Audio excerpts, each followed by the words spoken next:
Difference between purchase and adjusted purchase. Is there any difference between purchase and adjusted purchase? Yes, there is a difference between purchase and adjusted purchase. Purchase account is a real account, whereas adjusted purchase is nominal account. Why? Let's see. When we talk about adjusted purchase means opening stock plus purchase minus closing stock, means it's purely expense.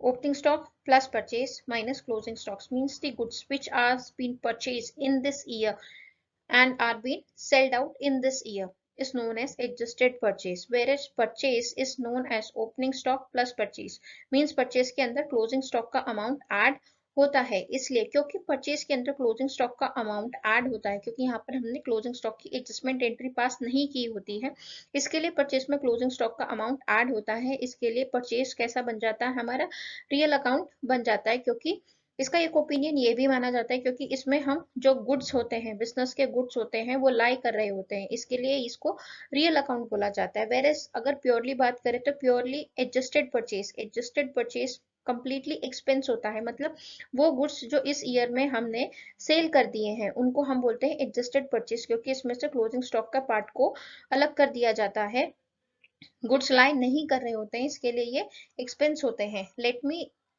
explain you with an help of example.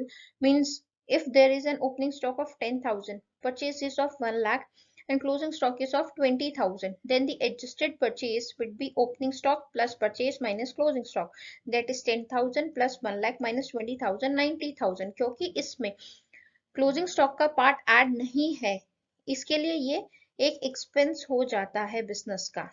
इसका मतलब है कि इस साल हमने 90,000 के cost of goods को cell किया है, वेरिस परचेज का मतलब होता है जब हम परचेज और एडजस्टेड परचेज में डिफरेंस करना चाह रहे हो, तब परचेज का मीनिंग होता है opening stock plus purchase, not minus closing stock. जब हम यहाँ पर क्लोजिंग स्टॉक माइनस नहीं कर रहे हैं तो इसमें क्लोजिंग स्टॉक की वैल्यू ऐड है। इसका मतलब ये नहीं हो जाता कि इतने वैल्यू के गुड्स हमने सेल कर दिए हैं, क्योंकि इसमें अब भी हमारा क्लोजिंग स्टॉक लाई कर रहा है 20,000 रुपीज का, जो कि गुड्स अब भी हमारे बिजनेस में 20,000 रुपीज के पड़े हुए होंगे। तो इसका मतलब ये है कि सिर्फ हमने इस ईयर कितने के गुड्स सेल करे हैं, 90,000 की कॉस्ट के गुड्स सेल करे होंगे।